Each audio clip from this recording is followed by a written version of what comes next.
दृष्टी होऊनी पोटी भैदरू पावन जय करुणा घन तू करुणा कर कधी आमावर रुसशी ना किंकर वरद कृपागन जय करुणा घन वारी अपराध तू माय माप तो मोनी कोप लेश वामन जय करुणा घन बालक अपराधा गणे जरी माता तरी कोण त्राता देईल जीवन जय करुणा घन प्रार्थी वासुदेव पदी देवी भाव पदी देव ठाव देव अत्रिनंदन तू करुणा घन तू करुणा घन तू करुणा घन तू करुणा घन.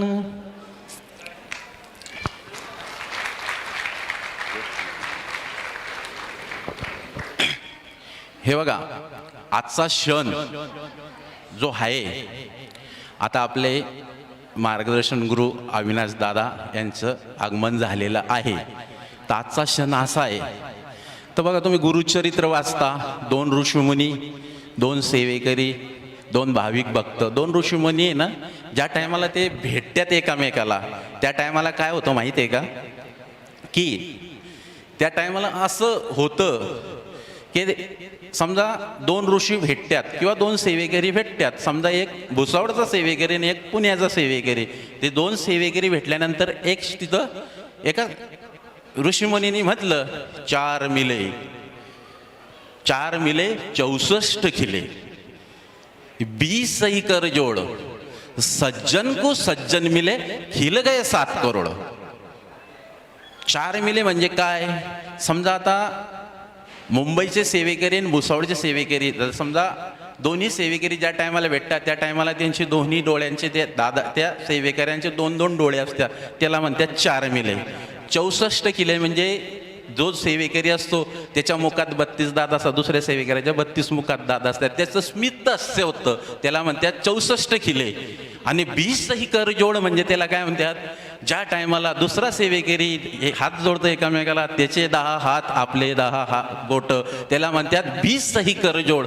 आणि सज्जन को सज्जन मिले, सज्जन म्हणजे आपले मुंबईचे सेवेकरी आणि भुसावळचे सेवेकरी ज्या टायमाला एकत्र होत्यात त्या टायमाला त्याच्या शरीरावर, प्रत्येक सेवेकऱ्याच्या शरीरावर 7.5 करोड लव असतात, त्याच्यामुळे ते 7.5 करोड लव एकामेकाला भेटतात, त्या टायमाला होत्या 7 करोड, त्याच्यामुळे म्हणतात सज्जन को सज्जन मिले खिल गए 7 करोड.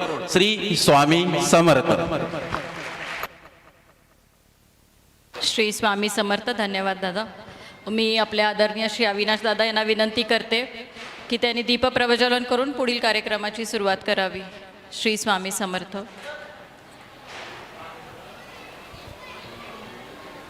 श्री स्वामी समर्थ. जय जय स्वामी समर्थ. श्री स्वामी समर्थ. जय जय स्वामी समर्थ. श्री स्वामी समर्थ. जय जय स्वामी समर्थ. श्री स्वामी समर्थ. जय जय. वायर लावा लागेल तिकडे ना, तिकडे तिकडे वायर लावा.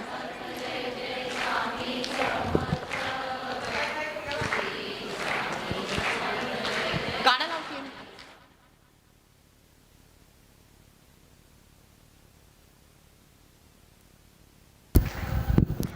श्री स्वामी समर्थ. जय जय स्वामी समर्था. श्री स्वामी समर्थ. जय जय स्वामी समर्थ. श्री स्वामी समर्थ. जय जय स्वामी समर्थ. श्री स्वामी समर्थ. जय जय स्वामी समर्थ. श्री स्वामी समर्थ. जय जय स्वामी समर्थ.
स्वामी श्री समर्थ दयाळू कृपाळू तू रे आम्ही भाग्यवंत दयाळू कृपाळू तू रे आम्ही भाग्यवंत आनंदाचे धाम तुझे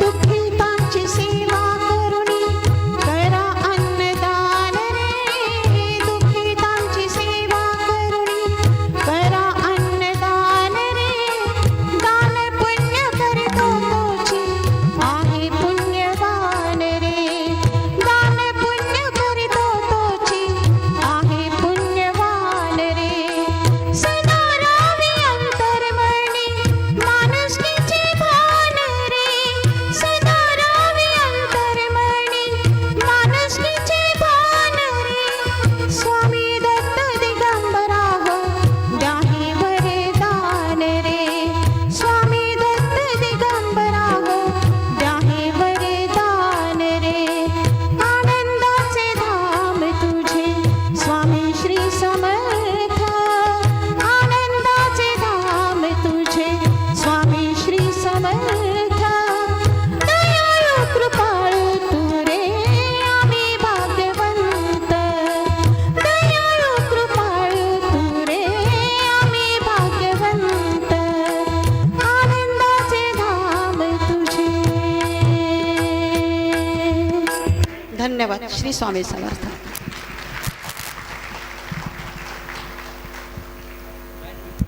श्री स्वामी समर्थ. धन्यवाद ताई.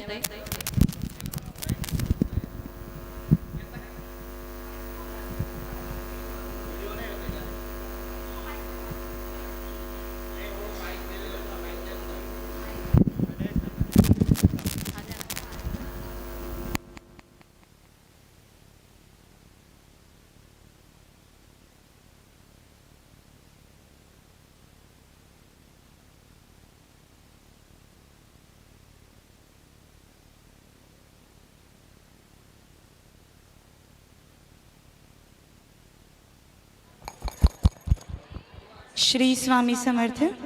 आप सभी के सामने एक अनुभव है जो कि हमारे श्री गुरुदेव दत्त भक्त परिवार में साउथ अफ्रीका से एक ब्राइड क्वासा करके जुड़े हुए हैं, तो उनका अनुभव आप सभी के सामने वो लाइव शेयर करेंगे और मैं उनसे आप लोगों को कनेक्ट करके और शेयर करने को बोलती हूँ.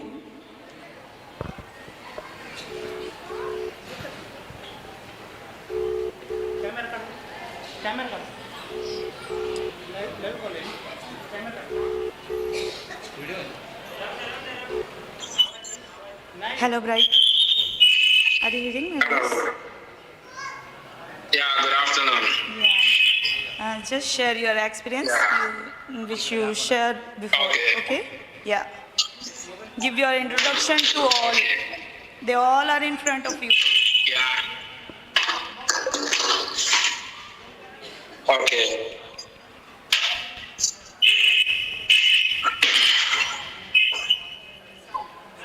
Can I talk now? Yeah, please share your experience. Yeah, start now. Okay. My first encounter was I had a dream. It was a full moon. I think it was April, somewhere in April.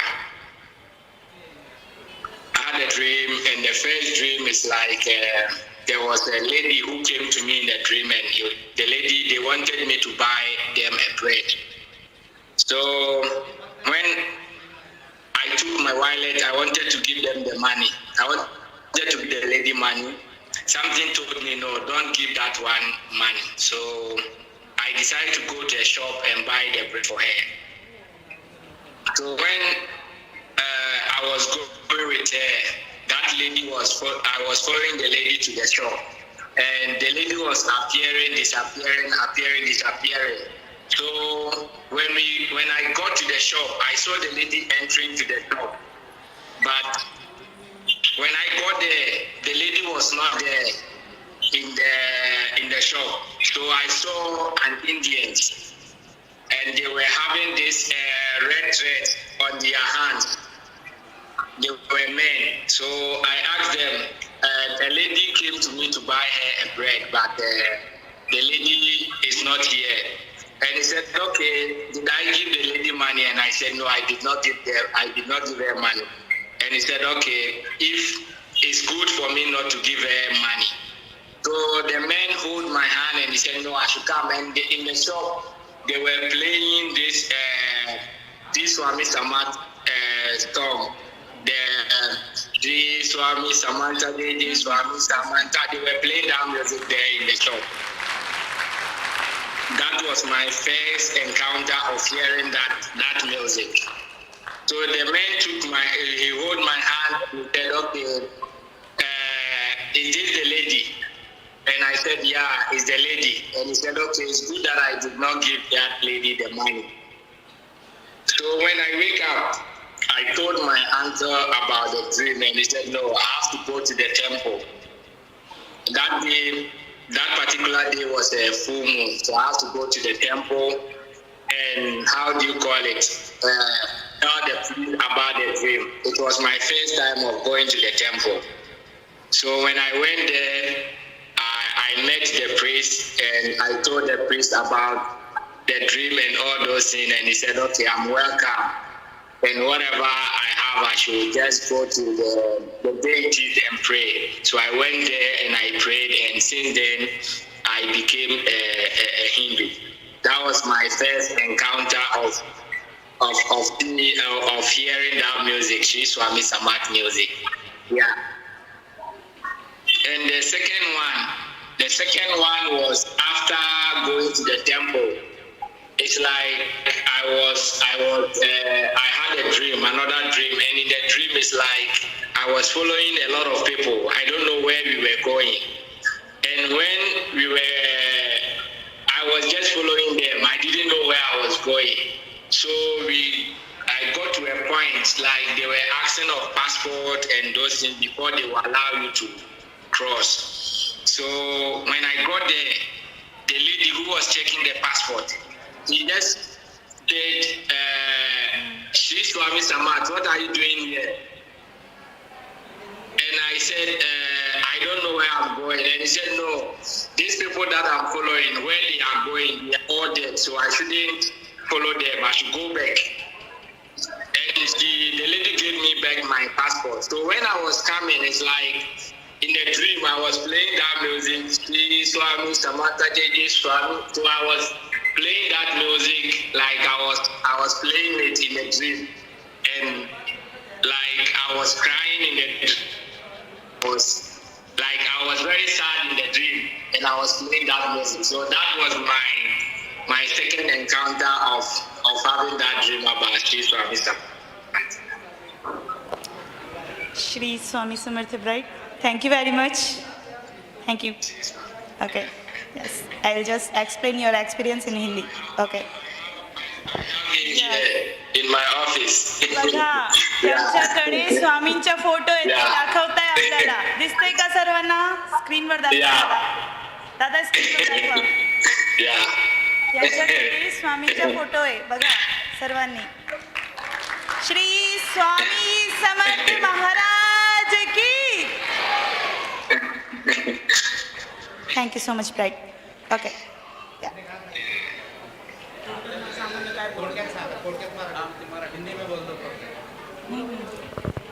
Shri Swami Samarth सभी को उन्होंने एक experience उनका अपने को share KIA. आप सभी ने पहले अगर ग्रुप में ज्वाइन होंगे तो सुना ही होगा वैसे तो, पर उन्होंने एक्सपीरियंस ऐसा शेयर किया कि वो एक दिन उनके काम पर जा रहे थे और रास्ते में उनको शॉप से कुछ लेना था, तो उन्होंने शॉप से कुछ लेने के लिए वो लेकर निकल गए शॉप से। तो बाहर 3 लोग खड़े थे, तो उन्होंने उनको बोला, 3 लेडीज़ थी, तो उन्होंने उनको बोला कि हमको कुछ खाने को पैसे दो। तो उन्होंने क्या बोला कि हम खाने को पैसे नहीं दे सकते, आपको हम कुछ ला कर देते हैं। जब वो उनको ला कर देने के लिए गए तो वो लेडीज़ भाग गई मतलब वहाँ पर रुकी नहीं वो।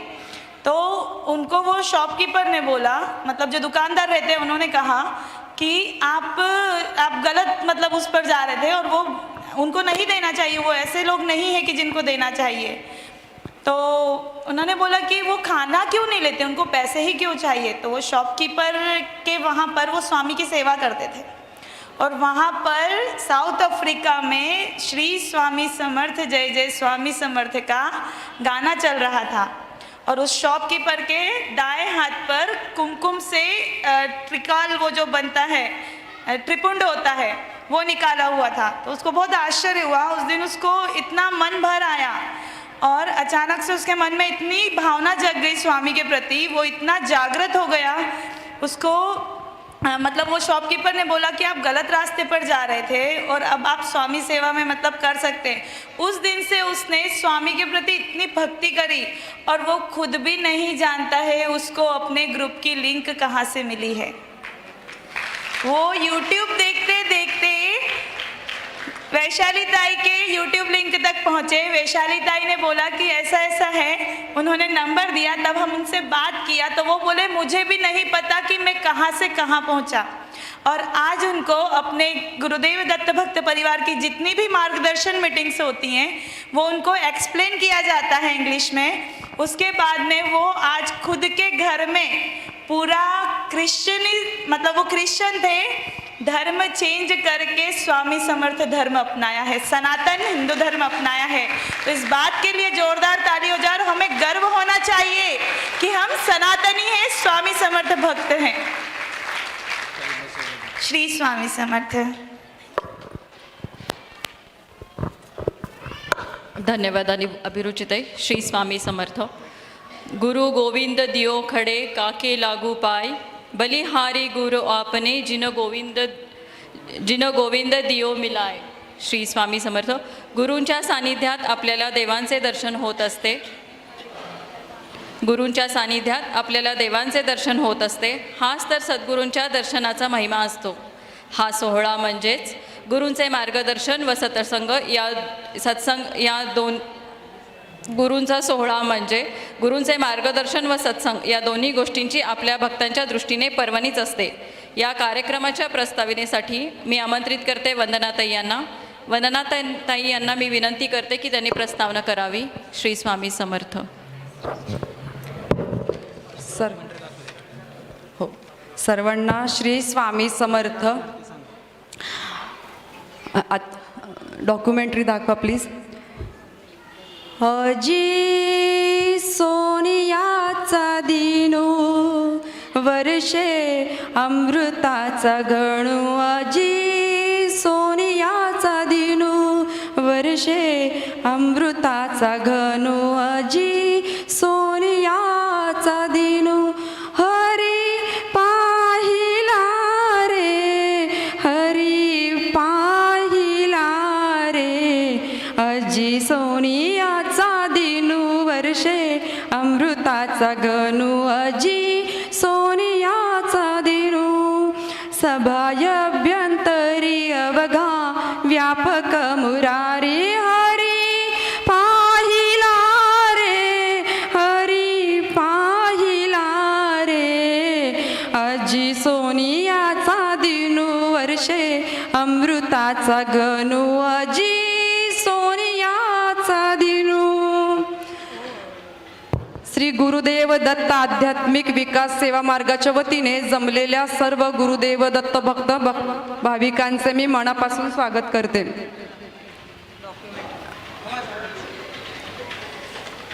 थोडंसं थांबू का? श्री गुरुदेव दत्त भक्त परिवाराचे मुहूर्तमेढ रोवणारे आदरणीय अविनाश दादा यांना सादर प्रणाम करून तसेच व्यासपीठावर उपस्थित सर्व मान्यवरांना नमस्कार करून मी श्री गुरुदेव दत्त भक्त परिवाराविषयी प्रास्ताविक माहिती देते। श्री गुरुदेव दत्त भक्त परिवार मार्गाची समर्थपणे मुहूर्तमेढ रोवणारे आदरणीय श्री अविनाश दादा म्हणजे थोर विभूतीच। मार्च 2020 मध्ये कोरोनाच्या काळात जेव्हा मंदिरातल्या देवालाही भेटायची बंदी होती तेव्हा अशा प्रतिकूल परिस्थितीतही आदरणीय अविनाश दादा यांच्या मार्गदर्शनातून व सेवेतून श्री गुरुदेव दत्त भक्त परिवार या ग्रुपची सुरुवात झाली। मानवी जीवन जगत असताना प्रत्येकाला कोणत्या ना कोणत्या अडचणींना समस्यांना सामोरे जावे लागत असते. अशा वेळी आपलेही परके होतात. पण दादांच्या मार्गदर्शनामुळे 18 विभागातून निस्वार्थपणे 24 तास ऑनलाईन प्रश्न उत्तरांच्या मार्फत सेवा देणं सुरू झालं. दादांच्या अनमोल अशा मार्गदर्शनामुळे दुःखी पीडितांना मानसिक व आध्यात्मिक आधार मिळाला आणि या मार्गदर्शनामुळे लाखो भक्तांना अनुभव आले, प्रचिती आली, हे सर्वांना माहीत आहेच. जे का रंजले गांजले त्यासी म्हणे जो आपुले, तोची साधू ओळखावा देव तेथेची जाणावा. घर बसल्या जनकल्याणासाठी आदरणीय श्री अविनाश दादा यांच्या मार्गदर्शनाखाली सर्व ॲडमिन्स श्री स्वामी समर्थ महाराजांची ऑनलाईन सेवा घेत होते. आजही श्री स्वामी समर्थ महाराजांची सेवा अविरतपणे चालू आहे आणि चालू राहणारच. हळूहळू सेवेचा विस्तार इतका वाढत गेला की महाराष्ट्रातील खेड्यांमध्ये तसेच तळागाळातील लोकांपर्यंत आपली सेवा पोहोचू लागली आणि प्रचंड प्रमाणात सेवेकरी त्यांचे छान अनुभव आम्हाला सांगू लागले. दादांचं ब्रीद वाक्यच आहे, अख्खं विश्व स्वामीमय करण्याचं. त्या रूपाचं आता वटवृक्ष, त्या रोपाचं आता वटवृक्ष होऊ पाहत आहे. गेल्या 3 वर्षापासून श्री अविनाश दादा आणि ऑनलाईन सेवा घेणारे ॲडमिन्स सेवेकरी फक्त आवाजावर ओळखत होते. श्री अविनाश दादा व ॲडमिन्स यांची भेट व्हावी या उद्देशाने पहिला आध्यात्मिक सोहळा 25 जुलै 2023 रोजी दत्तप्रभूंच्या आशीर्वादाने गुजरात येथील गिरनार या ठिकाणी संपन्न झाला. यानंतर ऑनलाईन माध्यमातून ग्रुपला जोडले गेलेले सर्व सेवेकऱ्यांच्या आग्रहावरून दिनांक 26 ऑक्टोबर 2023 रोजी पुणे येथील वाघोली येथे भव्य महासत्संग मेळावा श्री अविनाश दादा यांच्या उपस्थित अतिशय मोठ्या उत्साहात संपन्न झाला. या कार्याबद्दल बोलावे तितके कमीच आहे. सुरुवातीला 18 ॲडमिन सेवा देत होते, पण आता 18चे 108 ॲडमिन झाले आहेत. इवले से रोप लावियले द्वारी, इवले से रोप लावियले द्वारी, त्याचा वेलू गेला गगनावरी. श्री स्वामी समर्थ.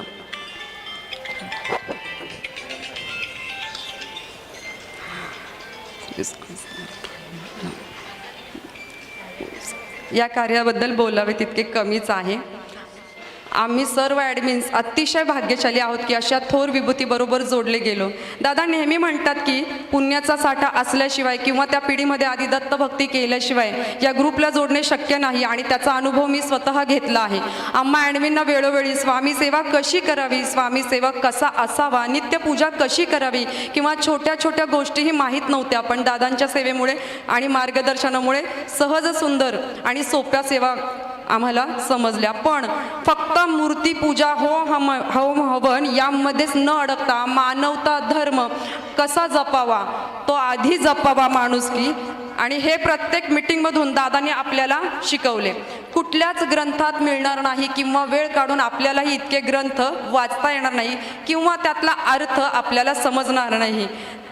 अशा दिव्य ज्ञानाची दादांनी मुक्त हस्ताने वेळोवेळी आपल्या सर्वांवर उधळण केली आहे. धन्यवाद, धन्यवाद, त्रिवार धन्यवाद दादा. शब्द कमीच पडतील. स्वामींच्या काही लीला अशा घडायला लागल्या की भुसावळ येथे सौ भावनाताई कोळी यांच्या घरातील श्री स्वामी समर्थ महाराजांची मूर्ती दररोज सजीव रूपी लीला करत असून त्यांच्या लीला सध्या यूट्यूबच्या माध्यमातून जगभर प्रसिद्ध होत आहेत. म्हणून त्याचीही प्रचिती व अनुभव आपल्या भुसावळ येथील व परिसरातील स्थानिक स्वामी सेवेकरांना माहिती व्हावे या उद्देशाने आपल्या जीवनातील अनेक दुःख, समस्या, वैयक्तिक आणि कौटुंबिक प्रश्न सुटावे यासाठी प्रश्न उत्तराच्या मार्फत सेवा देऊन आपल्या मार्फत प्रश्न सोडवण्यासाठी भुसावळ येथे आजच्या भव्य सोहळ्याचे आयोजन करण्यात आले आहे. आणि आज पुन्हा एकदा भुसावळ येथे समोर बसून दादांचे मार्गदर्शन ऐकण्याचे भाग्य आपल्याला लाभत आहे. दादांबद्दल बोलावं म्हणजे शब्दच नाहीत, कमीच पडतील. तरी पण दादांसाठी 4 ओळी. दादांचे थोर विचार मी पुढील रचनेतून सादर करते. कितीक सरले कितीक उरले आयुष्याला मोजू नका, मस्त जगूया आनंदाने मंत्रमुळी हा सोडू नका. दिगंबरा दिगंबरा श्रीपाद वल्लभ दिगंबरा, नाही पटले काही जरीही उगाच क्रोधित होऊ नका, व्यक्ती तितका विचारधारा मंत्रमुळी हा सोडू नका. दिगंबरा दिगंबरा श्रीपाद वल्लभ दिगंबरा, मी महान तू सान चूक बरोबर मोजमाप हे लावू नका, विवेक बुद्धी प्रत्येकाला मंत्रमुळी हा सोडू नका. दिगंबरा दिगंबरा श्रीपाद वल्लभ दिगंबरा. सुख दुःख हे पाप पुण्य ते दैवभोग हे तोलू नका. कर्मफळाच्या सिद्धांतांचा मंत्रमुळी हा सोडू नका. दिगंबरा दिगंबरा श्रीपाद वल्लभ दिगंबरा. भूक जेवढी तेवढेच घ्या, अन्न वाया घालू नका. खाऊ मोजके राहू निरोगी, मंत्रमुळी हा सोडू नका. दिगंबरा दिगंबरा श्रीपाद वल्लभ दिगंबरा. संस्कारांचे मोदी उधळले, पैसा शिल्लक ठेवू नका. पैसा करतो आपले परके, मंत्रमुळी हा सोडू नका. दिगंबरा दिगंबरा श्रीपाद वल्लभ दिगंबरा. ही दादांनी दिलेली थोर शिकवण मी आपल्या पुढे थोडक्यात सादर केली. श्री स्वामी समर्थ. झालेली सर्व सेवा श्री स्वामी समर्थ चरणार्पण. श्री स्वामी समर्थ. धन्यवाद वंदनाताई. मी आता आपलं पुढचं नियोजन आहे की 25 जानेवारी 2024 रोजी आपलं एकदिवसीय पारायण आहे पिठापूरला श्रीपाद श्री प्रभूंचं. तर त्याविषयी थोडीशी माहिती देण्यासाठी मी आपले दिनेश दादा यांना विनंती करते. श्री स्वामी समर्थ. श्री स्वामी समर्थ सगळ्यांना. श्री स्वामी समर्थ दादा. सगळ्यांना माहितीच आहे की आपण 25 जानेवारी 2024 रोजी पिठापूरला एक दिवसीय पारायण श्रीपाद श्री वल्लभ पारायण आयोजित केलं आहे. तरी आत्तापर्यंत तुम्हाला सांगण्याचा आनंद होत आहे की आमचे 1000 सीट बुक झालेले आहेत आणि त्याच्यामध्ये सगळ्यात जास्त मोठा वाटा असेल तर आमच्या भगिनींचा आहे आणि थोडे पुरुषवर्ग पण आहेत आणि आम्ही एवढं छान नियोजन केलेलं आहे तिकडे. तरी मला परत एकदा तुम्हाला सांगायचं आहे, अजून पण कोणाला जर यायचं असेल पिठापूरला तर आमचे टेलिग्राम ग्रुपवरती आमचे ॲडमिनचे नंबर आहेत, तुम्ही त्यांच्याशी संपर्क साधा आणि तुम्हाला ते सर्वपरी मदत करतील. आम्ही लेडीजसाठी स्वतंत्र राहण्याची सोय करणार आहोत. परत आपल्या लोकांना तिकडलं जेवण आवडत नाही तर ती जेवणाची पण सोय आम्ही स्वतंत्र करणार आहोत आणि राहण्याची पण सोय आम्ही करणार आहोत. त्यामुळे सर्वात जास्तीत जास्त संख्येने पिठापूरला ज्याची इच्छा असेल त्यांनी येण्याचा प्रयत्न करावा. तुम्हाला एक सांगायचं आहे बघा, पिठापूर अशी एक पावनभूमी आहे. तिथे श्रीपाद श्री वल्लभांनी म्हटलं आहे की माझे अभिवचन आहे, माझ्या इच्छेनेच भक्त पिठापूरला येऊ शकतात. तुमची कितीही इच्छा असेल आणि जर प्रभूंनी जर तुम्हाला बोलवलं तरच तुम्ही तिथे जाऊ शकता आणि त्यासाठी तुमची काहीतरी पुण्याई लागते, हे मी तुम्हाला सांगतो, तरच तुम्ही पिठापूरला येऊ शकता.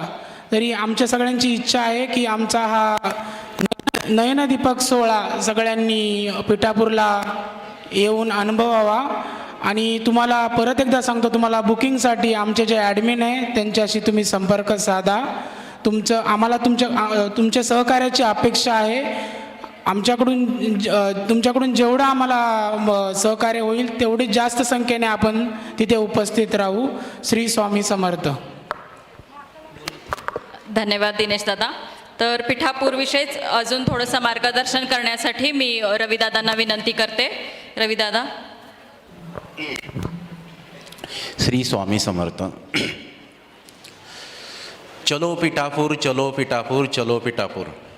आपला कालपर्यंत हे होतं चलो भुसावळ, चलो भुसावळ, चलो भुसावळ, भावनाताईच्या घरी. आता सर्व भावनाताईच्या इथं आले. आता आपल्या गुरुचा आदेश आहे, आओ पिठापूर, आओ पिठापूर, आओ पिठापूर. तर आपल्याला तिथं जायचं आहे आणि तिथं काय सेवा करायची आहे ते सांगतो. चलो पिठापूर, चलो पिठापूर, चलो पिठापूर. सद्गुरूंचा पिठापूरला येण्यासाठी ग्रीन आपल्याला आपल्या अविनाश दादांनी दिलेला आहे. तो आहे ग्रीन सिग्नल. तर आपल्याला पिठापूरला जायचं आहे. सिग्नल मिळालेल्या सर्व भाग्यवान बंधू भगिनींना श्री स्वामी समर्थ. भाग्यवान यासाठी की या कलियुगात आपल्याकडून सद्गुरूंना अपेक्षित त्याच्याच दिव्य स्पर्शाने दिव्य लीलांनी पावन झालेल्या भूमीला चरण स्पर्श करायचं आहे. ती तारीख आहे 25/1/2024 वार गुरुवार. पावन धूळ ललाटी लावायची भाग्य तुम्हाला आम्हाला अगदी मोजक्याच लाभतंयच. हेही ना थोडके. त्याचसोबत भगवान रुद्राची काही ज्योतिर्लिंग क्षेत्र, आई भगवतीच्या, महाकाली, महालक्ष्मी, महासरस्वती स्वरूपातल्या पावनतीर्थ क्षेत्रामध्ये मोठ्या संख्येने जाऊन सेवा करण्याची सुसंधी आपल्याला लाभणार. आहे. म्हणून भाग्यवान पिठापूरला सद्गुरांच्या सोबत होणाऱ्या ऐतिहासिक सेवेला जे एकट्याने येणार आहेत त्यांचं तर खरंच भाग्यवान आहे. ते भाग्यवान तर आहेच. या पिठापूरला सद्गुरूच्या सोबत ऐतिहासिक सेवेला जे जोडीने पती पत्नी येत आहेत ते अधिकच भाग्यवान असणार आहे. त्याच्यानंतर या पिठापूरच्या सेवेला जे जोडीने आपल्या आई वडील आणि सासू सासरे यांना सोबत घेऊन येत आहेत ते तर अति भाग्यवान आहेत. त्यांच्यासाठी इतर हा दूध शर्करा योग असणारच आहे. आणि जे या पिठापूरच्या ऐतिहासिक सेवेला जोडीने आई वडील आणि सासू सासरे संतती मुलं 3 पिढ्याचे तीड पिण्याचे आपले सोयरेक एकाच वेळी श्री गुरुच्या सेवेला जे येणार हा दुर्मिळ योग आहे. यांच्यासोबत येत आहेत ते महाभाग्यवान असणारच आहेत. यांच्या भाग्याची गणतीच होऊ शकत नाही. एवढं पुण्य यांच्या संसाराला लाभणार आहे. भाविक सज्जन हो, तुम्ही आहात का पिठापूरला? तर बोटवर करा बरं, कोण कोण येतं पिठापूरला. श्री स्वामी समर्थ. बघा, भाविक सज्जनो तुम्ही आहात का पिठापूरला? वरीलपैकी कोणत्याही एका प्रकारात श्री स्वामी समर्थ, जय जय श्री स्वामी समर्थ, श्रीपादराजम शरणम प्रपद्ये, श्रीपादराजम शरणम प्रपद्ये. आपल्याला तिथं 1 दिवसीय श्रीपाद श्रीवल्लभ चरित्र करायचं आहे.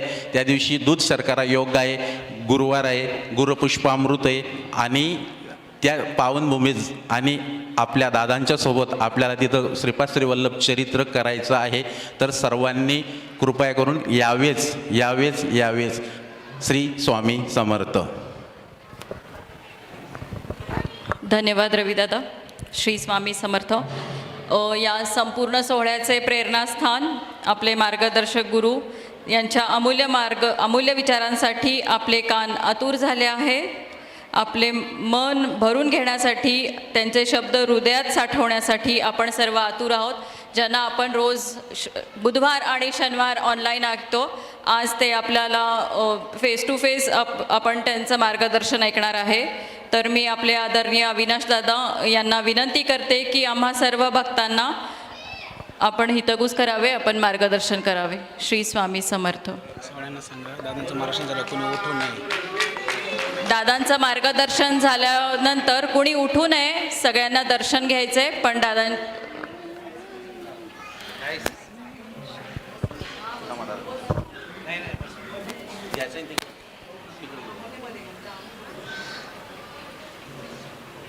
हेच द्यायचंय ना.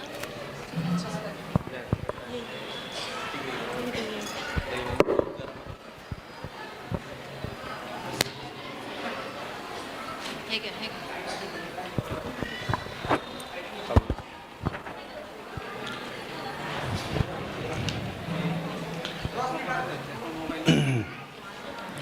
श्री स्वामी समर्थ.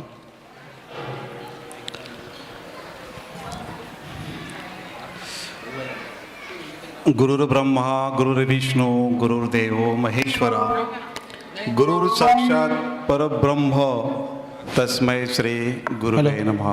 हॅलो.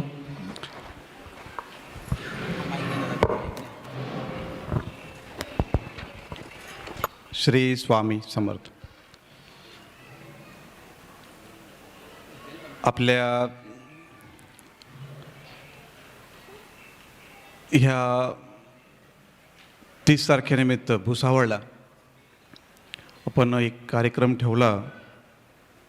त्या कार्यक्रमाच्या माध्यमातून आपल्या ऑनलाईन सेवेचा प्रसार, स्वामींच्या सेवेचा प्रसार आपण करतोय. इथं सर्व उपस्थित दत्त स्वामी समर्थ सेवेकरी या माध्यमातून आपण इथे एकत्र आलेलो आहोत. आता दर बुधवार शनिवारी आपली मार्गदर्शन मीटिंग होते. ह्या मार्गदर्शन मीटिंगमधून बरेच काही विचार, स्वामी सेवा कशी करावी, आपण हे सगळं ऐकत असतो. आता थोडीशी काही मरगळ आलेली आहे इथं, मला दिसते. कोणी जांभळ्या देत आहे, कोणाला आळस येतो आहे.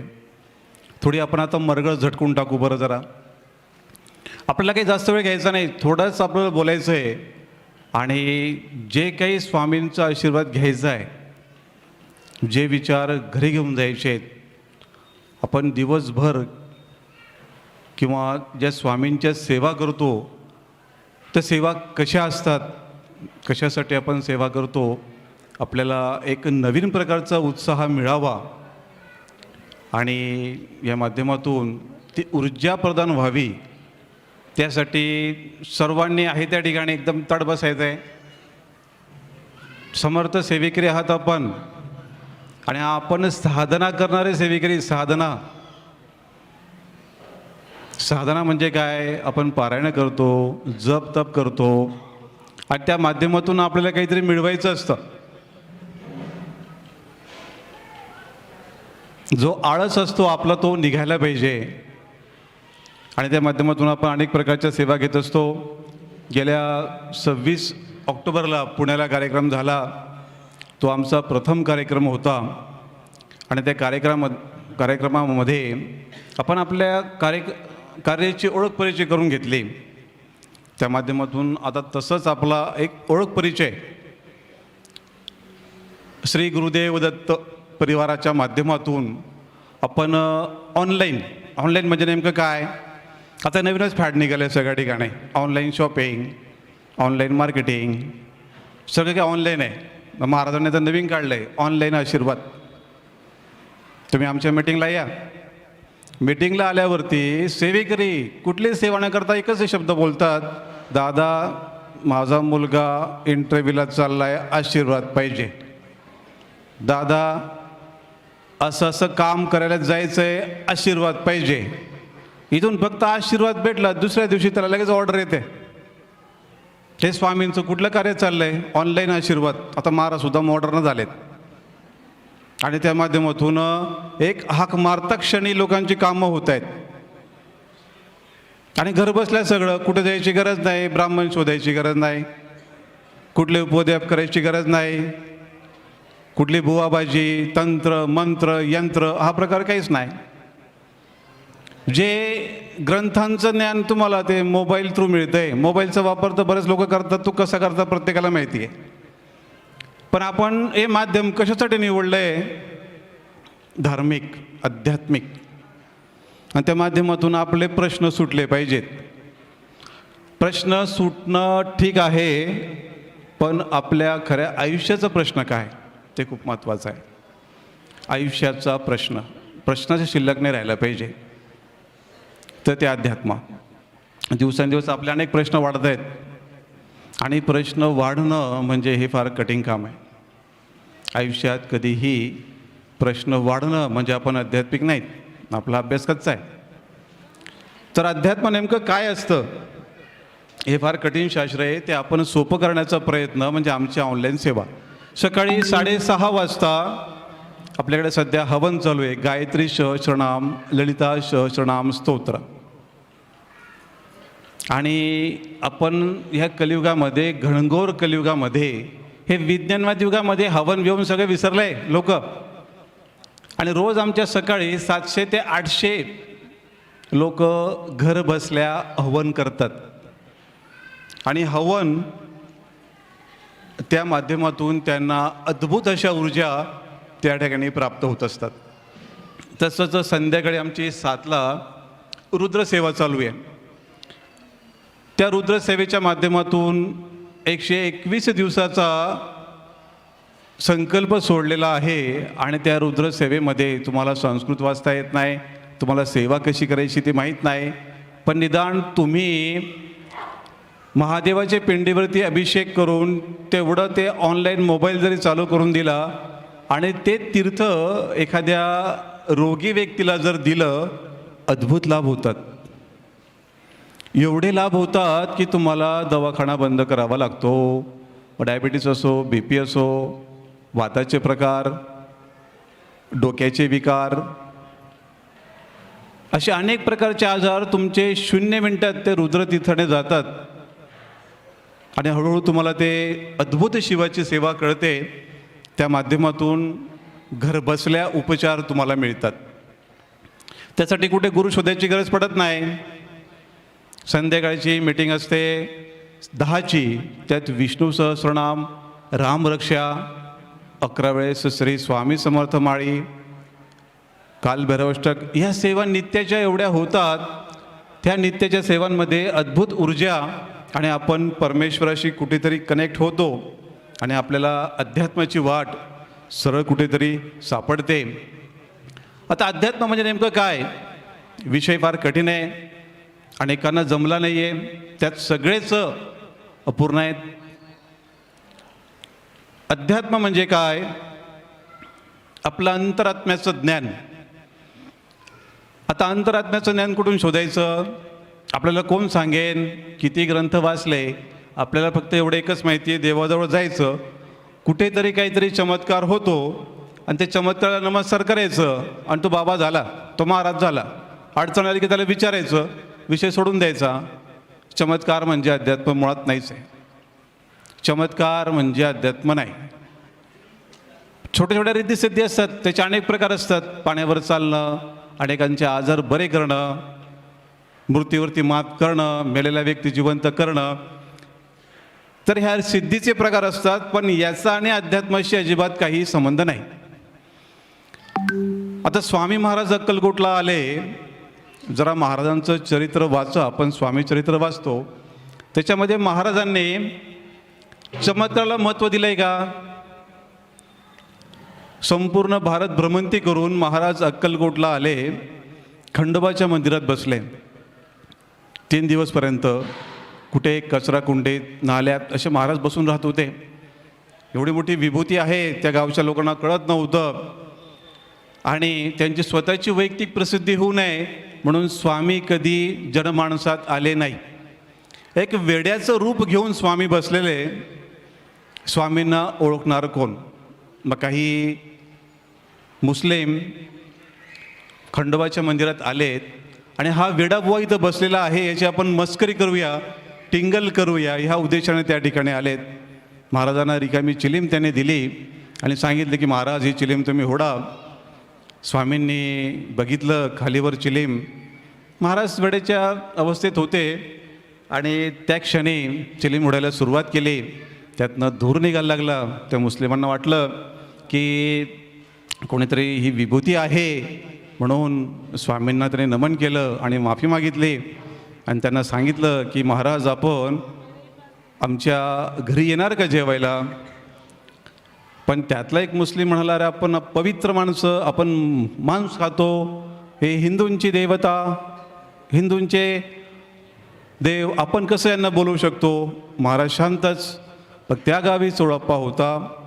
सोळाप्पाला त्यांनी सांगितलं की एक यती विभूती या ठिकाणी आलेल्या खंडोबाच्या मंदिरात असा असा चमत्कार घडला. तर तो सोळाप्पा जेव्हा स्वामींकडे गेला, स्वामींकडे गेल्यानंतर त्याला लख्ख प्रकाश पडला आणि त्याने ती विभूती स्वामींची पाहिल्यानंतर त्यात त्याला दत्त महाराजांचं दर्शन झालं. डोळ्यातनं अश्रू चालू झालेत. आता हे डोळ्यातनं अश्रू चालू झाल्यावरती त्याला ते वेगळं वाटलं आणि महाराजांनी त्याचा उच्चार, चल रे सोड्या, मला घरी घेऊन चाल, असं म्हणून महाराज त्यांच्या घरी गेले. आता त्या गावाची अवस्था एवढी कठीण होती की त्या ठिकाणी प्यायला पाणी नव्हतं, विहिरी आटलेल्या होत्या, 2 कोसावरनं पाणी आणावं लागत होतं. आणि त्याच्यामध्ये साधूंचं चरण धुण्यासाठी, संतांचं चरण धुण्यासाठी या चुळ्याला नेहमी पाणी लागायचं आणि बायको 2-2 कोसावरनं पाणी आणत होती. आणि ते पाणी आणताना तिलाच त्रास व्हायचा. म्हणून ती बोलली, 1 लोटा त्याने स्वामींना पाणी आणून दिलं आणि त्यानंतर ते पाय धुवायला पाणी अपूर्ण पडलं. परत अजून 1 लोटा पाणी आण असं म्हणून बायकोला सांगितलं आणि तिकडनं मग तिचे उत्तरं लगेच आलीत. ती म्हटली, अरे तुम्हाला काय लागतं, 2 कोसावर पाणी आम्हाला आणावं लागतं आणि तुम्ही पाणी मागता, कोणी साधू आला की त्याचं चरण धुवायचं असं म्हटल्यावरती स्वामी म्हणतात, अरे 2 कोसावरनं कशाला, इथे ती विहीर आहे बघ, त्यातच पाणी आहे. असं म्हटल्यानंतर स्वामीने त्या ठिकाणी लघवी शंका केली आणि तिथून ते विहिरीतनं पाणी यायला सुरुवात झालं. अद्भुत चमत्कार झाला. महाराज 8 वर्ष सोळाप्पाच्या घरी राहिले. तिथं अद्भुत लीला स्वामींनी केल्या त्या अवर्णनीय होत्या. परम भाग्यवान चोळप्पा की त्यांनी स्वामींच्या लीला पाहिल्या. आता हे पुरुष आपण ओळखावे कसे? संत किंवा संत तर महाराज नव्हतेच, ही परब्रह्मशक्ती होती, ती ओळखावी कशी? मग त्यासाठी आपल्याकडे स्वामी चरित्र म्हणून आहे. आणि हे स्वामी चरित्र एवढं जबरदस्त आहे. रोजचे 3 अध्याय आणि 11 माळी जो करेल त्याचा आयुष्याचा योगक्षेम श्री स्वामी महाराज घेतील. त्याचे सर्व प्रकारच्या अडचणी महाराज दूर करतील. आणि ह्या ऑनलाईनच्या माध्यमातून आम्ही अध्यात्म हे काढण्याचा अध्यात्म हे आपण समजून घेण्याचा प्रयत्न करतो आहे. आणि ते अध्यात्म म्हणजे आपल्याला जर योग्य मार्गदर्शन मिळालं तर आपल्याला स्वामी कळतील. आता स्वामी चरित्रातनं जर आपण चिंतन मनन जर केलं आपल्याला स्वामी कळल्याशिवाय राहणार नाहीत. अनेक रामायण महाभारताचे उदाहरणं आहेत, दत्त महाराजांचे उदाहरणं आहेत. त्यातलं एक तुम्हाला उदाहरण सांगतो. प्रभू रामचंद्र आणि दुर्वास ऋषींची भेट. तर बघा, मानव देहामध्ये जेव्हा परमेश्वर अवतार घेतो तर त्याच्या लीला एवढ्या जबरदस्त असतात. तो मानव देह लपण्याचा प्रयत्न करत असतो, पण ही माया त्याला आडवी येत असते. अगस्त्य ऋषी दुर्वास ऋषी एकदा प्रभू रामचंद्रांच्या घरी गेलेत.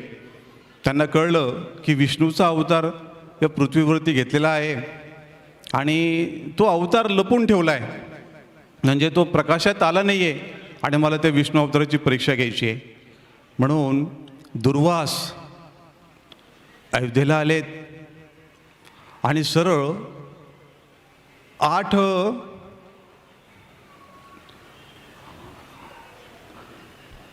जवळपास तिथले 8 गावं पार करून ते सरळ सीतेच्या घरात गेले. दासीला सांगितलं मी दुर्वास आहे. आणि ते दासीने जाऊन सीतेला सांगितलं की दुर्वास मुनी आले. आणि त्या काळचे दुर्वास मुनी सगळे प्रसिद्ध होते. कशासाठी? शाप देण्यासाठी. ते जर कुर्दिष्ट झाले तर चटकन शाप देत होते. आहे त्या स्थितीमध्ये सीता बाहेर आली आणि दुर्वास ऋषींचं तिने स्वागत केलं. आणि दुर्वास ऋषींसोबत जवळजवळ 60,000 शिष्य होते. 60,000 शिष्य. आणि ही बातमी प्रभू रामचंद्रांपर्यंत गेली. प्रभू रामचंद्रसहित लक्ष्मण, भरत आणि सर्वजण दुर्वास ऋषींचा मान सन्मान करण्यासाठी सीतेच्या गृहेकडे गेलेत. त्यावेळेस सीता त्यांचा आदरातिथ्य करत होती. दुर्वास ऋषींनी प्रभू रामचंद्राला नमस्कार केला. प्रभू रामचंद्र म्हणाले, मुनिवर्य तुम्ही इथपर्यंत आलात, आम्ही धन्य झालोत. आता सांगा आपली काय सेवा करू? दुर्वास म्हणालेत, भगवंता माझं आणि ह्या 60,000 शिष्यांचं गेल्या 1,000 वर्षापासून उपवास चाललेत. ते उपवासाचं पारणं आम्हाला इथं फेडायचं आहे आणि त्यासाठी आम्हाला शिवाची पूजा करायची आहे. ती कशी की या मानव देहाने, या मनुष्याने अजूनपर्यंत अशी फुलं पाहिले नाहीत, तसे फुलं आम्हाला पाहिजेत शिवेच्या पूजेसाठी. आणि आम्हाला 60,000 ऋषींना ते 1,000 वर्षाचं उपवासाचं व्रत पारणं फेडायचं आहे. त्यासाठी आम्हाला अन्न पाहिजे. ते अन्न कसं पाहिजे? त्यात जलाचा वापर नको, अग्नीचा वापर नको आणि गहूपासून जेवढ्या काही वस्तू तयार झाल्या आहेत त्या नको. गाईचं दुधापासून किंवा अशा कुठल्याही वस्तू नको. तर भगवान श्रीराम जरा त्यांचं शंकेमध्ये आलेत. त्यांना वाटलं हे कसं काय करायचं, चिंतेत पडले. दुर्वास ऋषी म्हणाले, आम्ही त्रिकाल संध्या करून येतो, तोपर्यंत अवघ्या 2 तासात आमची सगळी व्यवस्था करावी. असं सांगितल्यावरती आज्ञा घेऊन ते दुर्वास ऋषी आणि सगळे मुनीवर निघालेत त्रिकाल संध्येसाठी. त्यावेळेस चिंताग्रस्त श्रीराम झालेत. त्यांनी एका चिठ्ठीवरती, कागदावरती एक पत्र लिहिलं. लक्ष्मणाला सांगितलं की तुझा एक बाण तयार ठेव त्या बाणाला त्यांनी ती चिठ्ठी बांधली आणि सरळ आज्ञा दिली की हा सरळ बाण अमरावतीत म्हणजे स्वर्गात जाऊन फेक. त्यांनी त्या बाणाला त्या विद्येने आदेश दिला आणि सरळ तो बाण इंद्राच्या दरबारात पडला.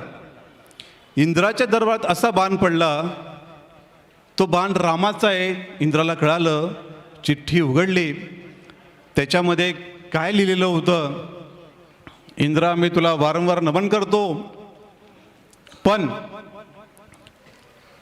माझ्याकडे दुर्वास मुनी आलेत, ते एकादशी 1000 वर्षाचं त्यांचं उपवासाचं व्रत सोडणार आहेत, तर त्यांना असं अन्न पाहिजे की ते अग्नीने आणि जलाने त्याचा वापर नको आणि गौचं कुठल्याही प्रकारचं त्याच्यामध्ये वापर नको.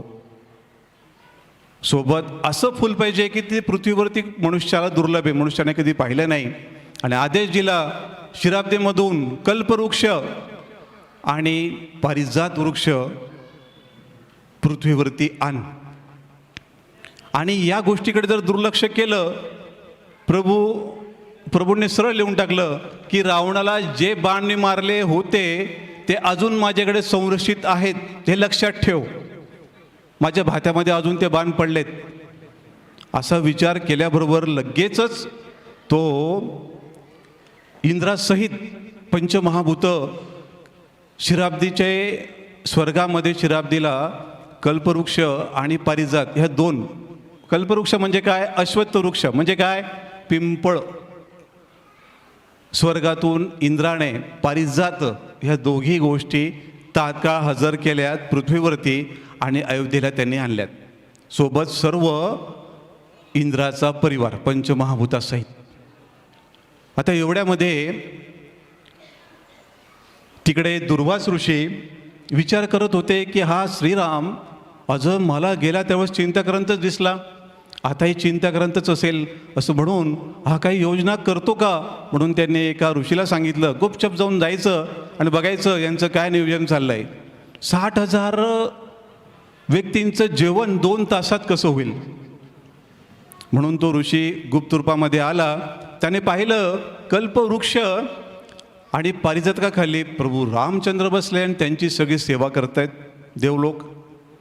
त्याला आश्चर्य वाटलं आणि ही बातमी जाऊन त्यांनी दुर्वासांना सांगितले.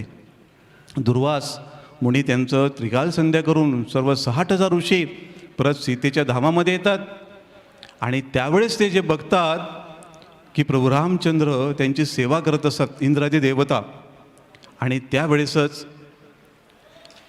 दुर्वास मुनी येतात, त्यांचा आदर सत्कार होतो, पाद्यपूजन होतं आणि ते पारण्याचं टाईम जाऊ नये म्हणून त्यांना त्या ठिकाणी आमंत्रित करण्यात येतं, आसन मांडलं जातं, सोन्याची ताटं लावली जातात जेवणासाठी आणि शिवपूजेसाठी तयारी केली जाते.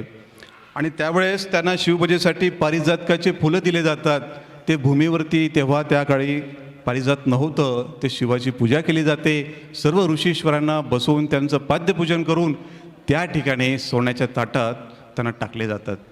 आता अन्न कसं मिळणार म्हणून सीतामाता कल्पवृक्षाकडे जाते आणि त्या कल्पवृक्षाला आज्ञा करते की ह्या 60,000 ऋषींना आपण ते दिव्यान्न पुरवावं. तात्काळ सर्व ऋषींना तर कल्पवृक्ष सगळं अन्न पुरवतो आणि त्यांचं जे काही आहे व्रत पूर्ण त्या ठिकाणी होतं. म्हणून ह्या भूमीवरती पिंपळवृक्ष कसा पूजला जातो, पारिजातकाचं महत्त्व काय, ह्या दैवी संपदा आहेत, ह्या इतिहास आहे आपल्या प्रत्येक वृक्षाला. म्हणून वृक्षवल्ली आम्हा सोयरी. पिंपळासाठी अनेक तोडगे सांगतो आम्ही. ज्या घरामध्ये मुंज म्हणजे लहान मुलं आत्महत्या करून गेलेले असतील, ज्यांचं लग्न झालेलं नाही, त्यांना दुर्मरण आलं असेल, अशा व्यक्तींसाठी त्यांना आपण मुंजा म्हणतो आणि त्या 3 पिढ्यांपर्यंत याचा भयंकर त्रास आपल्या लहान मुलांना होत असतो. म्हणून आम्ही दर अमावस्याला एक तोडगा सांगतो पिंपळाचा लहान मुलांसाठी. जर मुलं चिडचिड करत असतील, अस्वस्थ होत असतील, आणि पित्रांसाठी सुद्धा आम्ही पिंपळाचा तोडगा सांगतो. पिंपळ हे अश्वत्थ वृक्ष आहे, ते परमपूजनीय आहे, त्यात विष्णूचा महाविष्णूंचा वास आहे, तर त्याची आपण योग्य ती सेवा केली पाहिजे. तर बघा, भगवंत ओळखणं फार कठीण आहे, सहजासहजी दुर्लभ आहे. मानव जन्म एवढा कठीण आहे, अहंकारी आहे, त्यात मी पण आहे. तो आपण ह्या गोष्टींकडे, अध्यात्माकडे फक्त एक वेगळ्या दृष्टिकोनातून जमतो, बसतो, सेवा प्रश्न आपले सुटले, उठून चालला जातो. विषय तसा नाही आहे. जोपर्यंत आत्मशांती मिळत नाही तोपर्यंत अध्यात्म स्वीकारा. प्रत्येकाला वैयक्तिक बुद्धी आहे, त्या बुद्धीचा वापर करून आपण अध्यात्म स्वीकारलं पाहिजे. असं जर प्रभू रामचंद्राचं एक उदाहरण सांगतो, ते वनामध्ये जेव्हा सीते सीते म्हणून ते ओरडत होते, रावणाने जेव्हा सीता पळवली, त्या क्षणी वनामध्ये लक्ष्मणाने राम सीते सीते म्हणून आरळ्या मारत होते आणि इकडे आमचे भोलेनाथ रामनामाचा जप करत होते. पृथ्वीवरची अवस्था पार्वती मातेने पाहिली आणि तिला शंका वाटली, हे माझा भोलेनाथ हा एवढा कसा भोला, तर तो रामनामाचा सारखा जप करतोय. असं म्हणून ते पार्वती माता भोलेनाथाला म्हणते, अहो बघा, तुमच्या त्या गुरूंना ज्यांचं तुम्ही नामस्मरण करतात त्यांची सीता हरवली हो. जरा एका वेगळ्या दृष्टिकोनातनं ते शिवाला बोलतात पार्वती माता. आणि त्या क्षणी शिव म्हणतात, चला बरं तू आठवण करून दिली, चला आपण जाऊन रामांचं दर्शन घेऊया.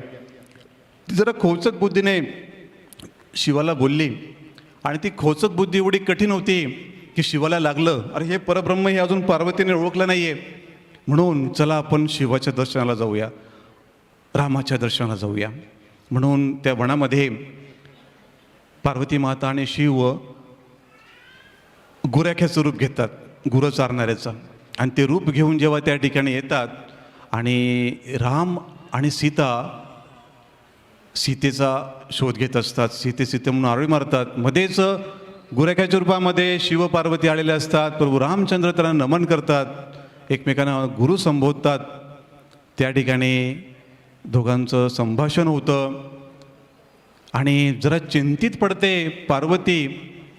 आणि पार्वतीनंतर शिवाकडे दुर्लक्ष करून पुढे सीतेचं रूप धारण करते आणि प्रभू रामचंद्रांच्या समोर येऊन उभी राहते, लक्ष्मणाच्या आणि रामाच्या.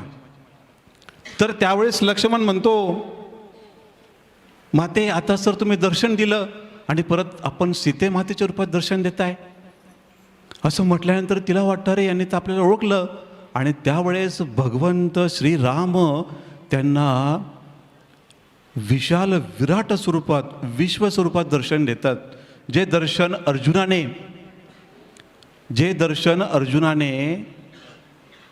अर्जुनाला भगवान कृष्णाने दिलं, विराट स्वरूपाचं दर्शन, तसं प्रभू रामचंद्र त्या सीतामातेला दर्शन देतात. त्यात त्याला सगळं कळतं की रामाचा वध होतोय, कालानुसार अनेक राक्षस मारले जात आहेत आणि प्रभू चंद्रांचं ते सहस्र रूप बघून तिला धन्य धन्य वाटतं आणि ती तेव्हा दर्शन घेऊन परत शिवाकडे येते आणि शिवाला ही गोष्ट सांगते की प्रभू तुमचे राम मी ओळखलेत, ते अद्भुत आहेत, परब्रह्म आहेत. मी सीतेचं रूप घेऊन त्यांच्या दर्शनाला गेली. तर असं म्हटल्याबरोबर प्रभू शिव म्हणाले, अगं तू सीतेचं रूप का धारण केलं? सीता माझी गुरुमाता आहे आणि तिचं रूप तू धारण का केलं? हा तुला दोष लागला, म्हणून मी तुझ्या त्या देहाला स्वीकारणार नाही. असं म्हणून प्रभू तिचा तिरस्कार करतात शिव. आणि सीतामाता जवळजवळ 1,00,000 वर्ष तप करून ते देह तिचा संपवते आणि नवीन देह जेव्हा तयार होतो, तो देह ज्या देहाने सीतेचं रूप घेतलेलं आहे तपामध्ये ते जाळून टाकते आणि त्यानंतर नवीन देह करून भगवान शिव तिला स्वीकारतात. तर परमेश्वर ओळखणं कठीण आहे. या घोर कलियुगामध्ये आपण किती साधना कराव्यात, कशा कराव्यात, हे गणितच सुटत नाही माणसाला. हे सगळं कठीण असल्याकारणाने एक छोटासा प्रयत्न आमचा अध्यात्म तुमच्यापर्यंत पोहोचवण्याचा आणि तुमच्या घरातल्या सगळ्या निगेटिव्ह ऊर्जा काढून तुम्ही त्या पॉवर तयार करावी, सकारात्मक ऊर्जा तयार कराव्यात.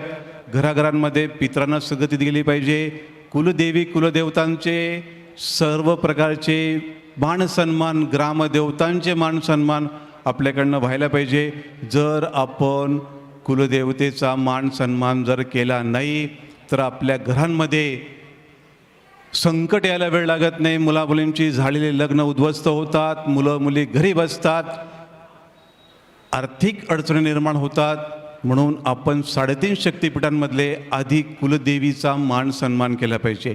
मूळ शक्ती कुलदेवी आहे. त्यानंतर पितरांचा जे श्राद्ध कर्म आहेत ते आपण वेळोवेळी केले पाहिजे. आमच्या ह्या मार्गदर्शन मिटिंगमधून महिन्यातून 2 महिन्यातून हे सगळं शास्त्र सविस्तर सांगितलं जातं. ह्या अज्ञानपणातनं आपल्याला बाहेर काढलं जातं. त्याचबरोबर देवघर आपलं कसं असावं, सगळ्यात महत्त्वाचा विषय, देवघर कसं असावं त्याबद्दल वारंवार मार्गदर्शन केलं जातं. आपले सगळे संकट प्रश्न हे सर्व देवघरांमध्येच असतात. आणि ते देवघर आपण जोपर्यंत आपण देवघर व्यवस्थित करत नाही आपल्या अडचणी सॉल्व्ह होत नाही. आणि त्यासाठी कुठे जायची गरज नाही, कुठे पैसे मोजायची गरज नाही. हे मार्गदर्शन अगदी विनामूल्य दिलं जातं. त्यासोबत वास्तुशास्त्र हा देखील फार गंभीर विषय आहे. ते वास्तुशास्त्रावर देखील मार्गदर्शन केलं जातं आणि आपले अनेक प्रकारचे प्रश्न सोडवले जातात. ह्या माध्यमातून अनेक लोकांना दिव्य अनुभूती आल्या. दिव्य आमच्याशी कनेक्ट झाल्याबरोबरच तुमच्या देवघराच्या मूर्त्या हसायला लागल्यात. आमच्याशी कनेक्ट झाल्याबरोबरच स्वामींचे दर्शन चालू झालेत, अद्भुत लीला चालू झाल्यात. आमच्या आता भावनाताईंच्या घरी रोज महाराज नैवेद्य खातात. अद्भुत आहे सगळं. हे एवढं अद्भुत आहे की माणसाच्या विचाराच्या कक्षेच्या पलीकडे आहे. आपण ते कल्पना करू शकत नाही. एखादी मूर्ती लाडू खाते, पेढा खाते, नैवेद्य ग्रहण करते, कसं शक्य आहे? एकदा भावनाताईंच्या घरी जाऊन बघा, तुम्हाला समजेन.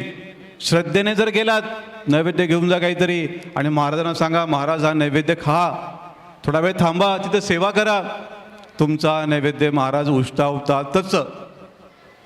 हे असं कसं शक्य आहे? हे सगळं सेवेने, साधनेने. आणि ज्या दिवशी आम्हाला ते कनेक्ट झाले त्या माध्यमातून या सगळ्या सेवा त्यांच्याकडे चालू झाल्यात आणि त्या मूर्तीला एक नवीनच सजीव स्वरूप प्राप्त झालं. तसेच अनेक घरांमध्ये लख प्रकाश पडलेत. प्रत्येक घरांमध्ये मूर्त्या तेजस्वी झाल्यात. अनेकांचे प्रश्न सुटलेत. घरामध्ये ज्या सततच्या भानगडी, कटकटी किंवा अनेक अशा गंभीर समस्या होत्या, त्या कधी न सुटण्यासारख्या होत्या, त्या समस्या या विविध प्रश्न उत्तराच्या माध्यमातून सेवा घेऊन हे प्रश्न सुटलेले आहेत. त्याचा अनुभव आपण सर्वांनी घ्यावा. आणि बघा, आज जर का नाही या ठिकाणी थोडं पावसाचं सकाळी वातावरण होतं आणि आज अपेक्षेपेक्षा संख्या जरी इथं कमी असली तरी मी एकच म्हणेन, या ठिकाणी जे आलेले जीव आहेत ते परमभाग्यवान आहेत. इथं आलेला प्रत्येक व्यक्ती याचं काम आम्ही करणार आहोतच. आम्ही सगळ्यांची परीक्षा बघतोय. एकही व्यक्ती इथून रिकाम्या हाती जाणार नाही, हे आमचं वचन आहे. त्यासाठी श्रद्धानिष्ठा अपेक्षित आहे. प्रश्न कुठलाही असो, आमच्यापेक्षा मोठा नाही, स्वामींपेक्षा अजिबात मोठा नाही. ही दत्त प्रणित मार्ग आहे हा, गुरुदेव दत्त.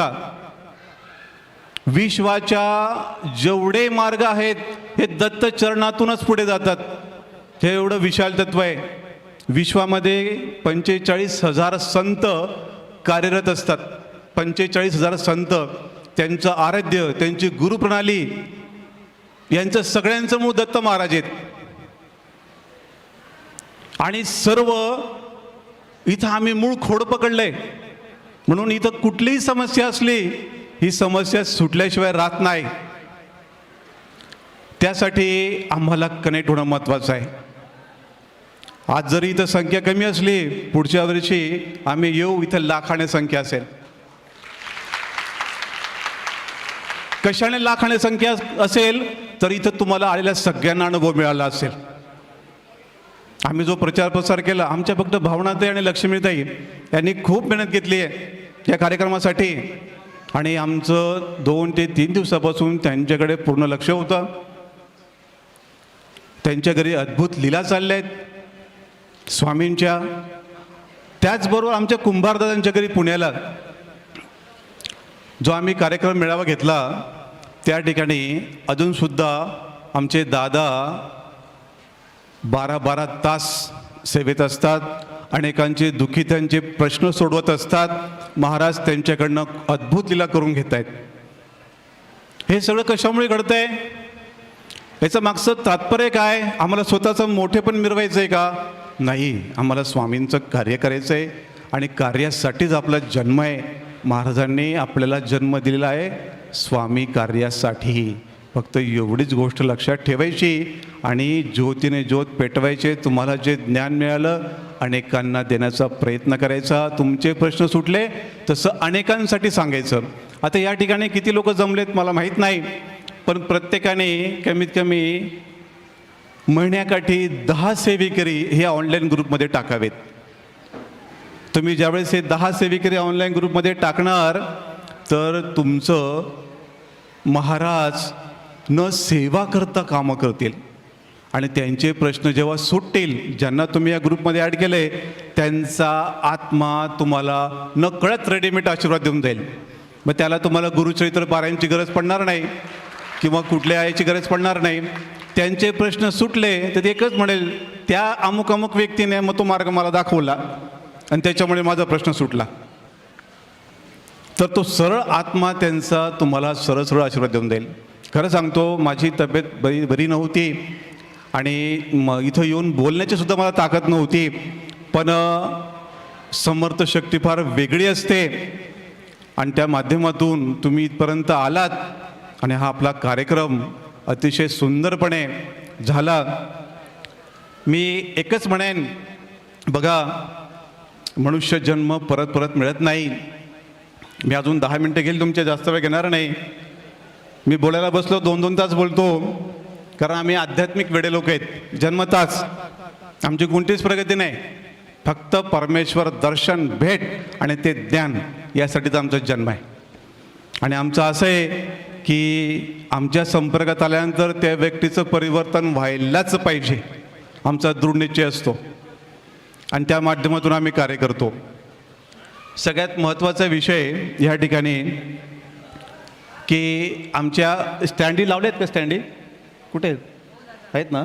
आमचा ऑनलाईन नंबर आहेत. ज्यांना तुम्हाला ॲड करायचं असेल तर त्या ऑनलाईन नंबरला तुम्ही व्हॉट्सअपला श्री स्वामी समर्थ टाईप करा. तुम्हाला त्या आमच्या टेलिग्रामची लिंक मिळेल आणि ते लिंक जास्तीत जास्त प्रमाणात आजपासून प्रयत्न करायचा. या भुसावळला जर तुम्हाला पुढच्या मेळाव्यात दत्त महाराज जर तुम्हाला अनेकांच्या घरात पोचवायचे असतील तर हे मेळावे घेणे गरजेचं आहे. हे आध्यात्मिक मेळावा आहे, हे राजकारण पॉलिटिक्स नाही. या ठिकाणी हा भक्तीचा मेळावा आहे. भक्त आणि भगवंत त्याचं माध्यम आम्ही आहोत. आम्ही स्वतःची प्रचिती करायला आलो नाही इथं, तर भगवंताचा ध्यास तुम्हाला द्यायला आलो आहेत. स्वतःचा मी परिचय करून द्यायला आलो नाही आहे. माझा भगवंत काय आहे हे तुम्हाला मी सांगायला आलो आहे, त्याची प्रचिती करून द्यायला आलो आहे. तो माझा नसून अख्खे विश्वाचा आहे आणि त्याचं स्थान प्रत्येकाचं हृदय आहे. त्या हृदयाचा तुमच्या स्वतःचा आता पत्ता देण्यासाठी मी आलो आहे.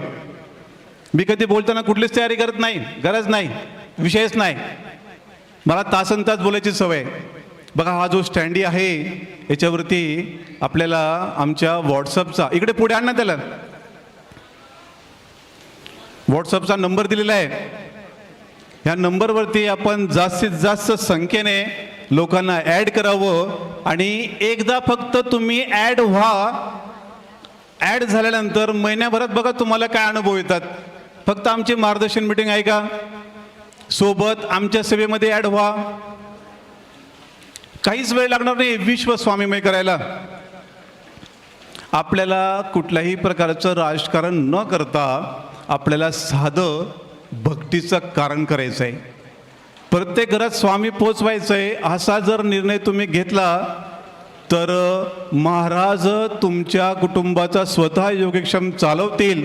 आणि बघा, आमचा मार्ग असा आहे श्री गुरुदेव दत्त परिवाराचा ऑनलाईन, की त्याला कुठल्याही पैशांची गरज नाही. आता आम्ही मेळावे घेतो म्हणजे याचा अर्थ असं नाही लोकांकडनं पैसे घेतो. आम्ही सक्ती करतच नाही. तुमची इच्छा असेल 1 रुपया जरी दान दिला तरी चालेल. हे दानाचं महात्मा काय, अन्नदानाचं, की तुमच्या पितरांचा जे काही त्रास असेल तो निघून जातो. तुम्हाला जो मानसिक विकार असेल तो चालला जातो. अनेकांचे प्रश्न ज्याने 100 रुपये दिलेत त्याचे लाख कुठे अडकले असेल लगेच मला देऊन टाकतात. एवढ्या जबरदस्त अनुभूती इथून येत आहेत. आणि अक्षरशः मेडिकल आमच्या ऑनलाईन सेवेकरांना महिन्याचा मेडिकल 0 असतो. 0% डायरेक्ट, विषयच नाही. मेडिकलचं बिल भरण्याची गरज का पडत नाही, तर आपल्या ह्या ज्या दैनंदिन सेवा आहेत ना, या सेवेच्या माध्यमातून आपल्याला ती ऊर्जा मिळते आणि आपल्या घरातला जो अवास्तव खर्च आहे तो निघून जातो. म्हणून सर्वांना एक कळकळीची प्रार्थना आहे की एकदा अवश्य आमच्या ग्रुपला भेट द्या, एकदा कार्य पहा आणि कार्य पाहिल्यानंतर तुम्ही अनुभव घ्या, इतरांना अनुभव घेण्यास प्रवृत्त करा.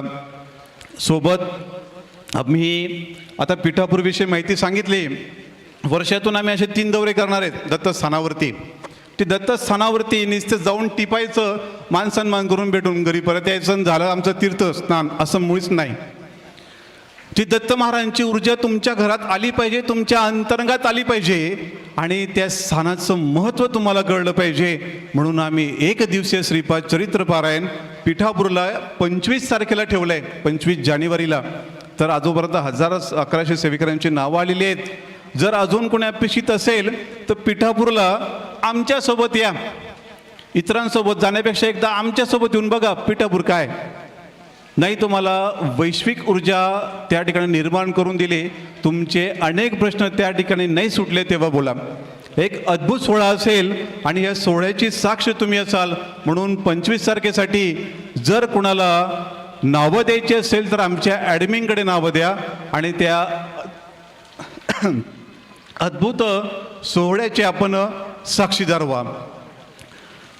त्यानंतर पिठापूर दौऱ्यानंतर आमचा परत एक गाणगापूरचा असणार आहे. आता गाणगापूर तीर्थक्षेत्र असं आहे ज्या ठिकाणी कठीण करणी बाधा, भूतबाधा, प्रेतबाधा, पितरांचा त्रास, भयंकर कुटुंब सत्यानाश होण्याच्या स्थितीमध्ये आलेले असतात. पितरांच्या त्रासाने, वाईट शक्तीच्या त्रासाने. तर आपल्याला कार्यक्रम भाव कळत नाही, पण जेव्हा त्या ठिकाणी हजारो पारायण करत असताना तुमचं एक पारायण जर त्या ठिकाणी कराल तर उद्या उठून तुमच्यावरती कुठलीच बाधा होणार नाही. म्हणून हे सगळं आपल्या जनकल्याणासाठी चाललं आहे आणि प्रत्येक घरात एक मंदिर करण्याचा आमचा प्रयास आहे घरामध्येच. कारण मंदिरांची अवस्था फार वाईट झाली सध्या. ट्रस्ट वगैरे ह्या ज्या गोष्टी आहेत, आता शेंबड्यामुळेही कळतं ट्रस्टमध्ये काय चाललं आहे. व्यक्ती ज्यावेळेस कुठल्याही मंदिरात दान करतो परमेश्वराच्या नावाने, तेव्हा ती पीडा त्या मंदिराला देत असतो आणि भगवंत त्याच्या रूपाने एक उत्साह निर्माण करून किंवा त्याला ऊर्जा देत असतो. या मंदिरांमध्ये जर ज्याने मंदिराचा पैसा खाल्ला किंवा कोणी XYZ, की त्या कितीतरी पिढ्यांचा नाश होतो कालांतराने, कारण ते दोष आपल्याला लागतात. म्हणून कधीही तुम्ही बँका लुटा, सगळं करा, पण मंदिराच्या पैशाला हात लावू नका किंवा तिकडे काही गडबड करू नका. काही लोकांचं कसं असतं, आता बरेच घरांमध्ये मी पाहिलं आहे की लोक स्वतःच्या नावाने मंदिर करतात.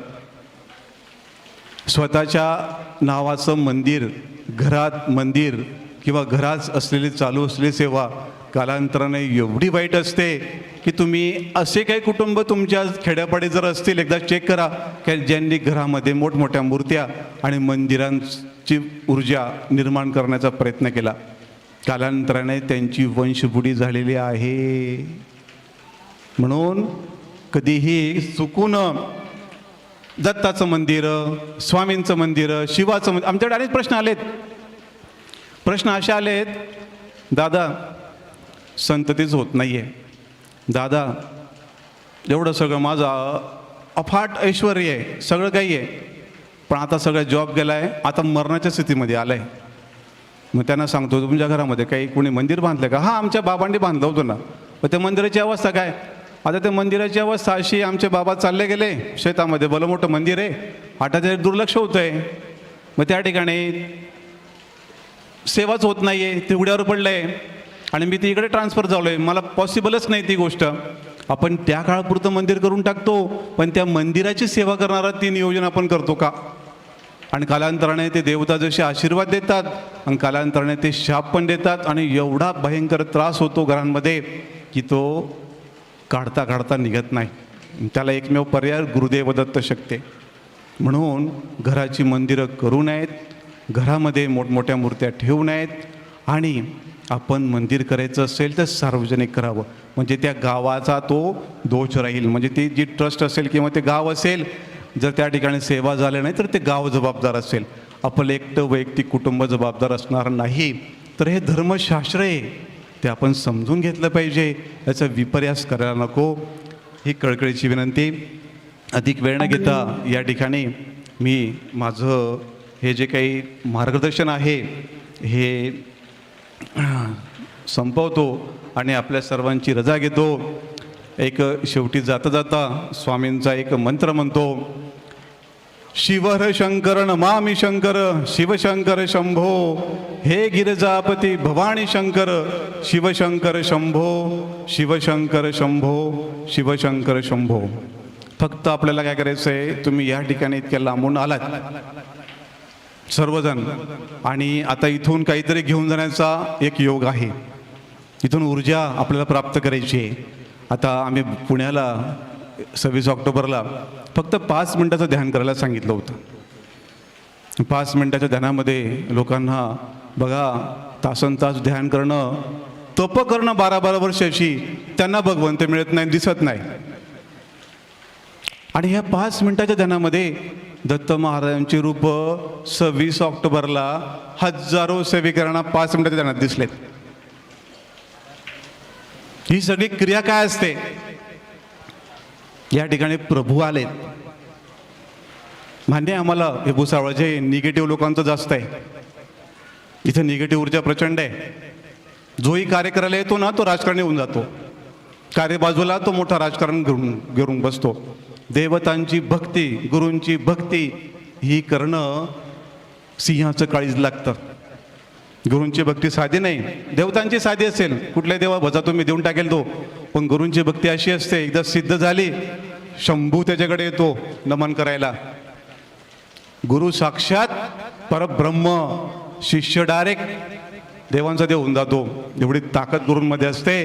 आणि आजच्या काळामध्ये गुरु मिळणं दुर्मिळ. गुरु हे मिळतच नाही, कारण शिष्यच नाहीत गुरूंची सेवा करणारे. म्हणून हे सगळं राजकारण कठीण आहे, समजून घेणं. बघा सगळ्यांनी आधी तट बसा, पाठीचा कणा एकदम ताट. रिकाम्या हाती जायचं का की घेऊन जायचंय? घेऊन जायचंय ना सगळ्यांना? हो. अशी मुद्रा करा, ध्यान मुद्रा. घट्ट डोळे मिटा आणि आपले दत्त महाराजांचे 3 मंत्र आहेत. एक पहिला श्री स्वामी समर्थ, दुसरा दिगंबरा दिगंबरा श्रीपाद वल्लभ दिगंबरा, तिसरा श्रीपाद राजम शरणम प्रपद्ये. डोळे मिटण्याच्या आधी भगवंताचं दर्शन घ्या. समोर आपले स्वामींचा फोटो आहे. स्वामींचे फोटो एकदा आपण आपल्या मनामध्ये भरून घ्या. ती वस्तू आठवण्यासाठी स्वामी दिसायला पाहिजेत, म्हणून आता डोळे मिटा आणि आपण जप चालू करूया 5 मिनिटासाठी. मध्ये डोळे कोणी उघडायचे नाहीत. आपण कुठे बसलो हे समजायला नाही पाहिजे. एक ध्यान मंत्र आहे, क्षणम आत्मानुसंधानम पापम दहती कोटिशा, अन्यथा पाप विध्वंसम न भवेत कोटी पुण्यथा. डोळे उघडायचे कोणीच नाही, घट्ट डोळे लावायचे आणि श्री स्वामी समर्थ जप चालू करायचा. श्री स्वामी समर्थ, श्री स्वामी समर्थ, श्री स्वामी समर्थ, श्री स्वामी समर्थ, श्री स्वामी समर्थ, श्री स्वामी समर्थ. जोपर्यंत आम्ही सांगत नाही तोपर्यंत डोळे उघडायचे नाहीत. श्री स्वामी समर्थ, श्री स्वामी समर्थ, श्री स्वामी समर्थ, श्री स्वामी समर्थ, श्री स्वामी समर्थ, श्री स्वामी समर्थ, श्री स्वामी समर्थ,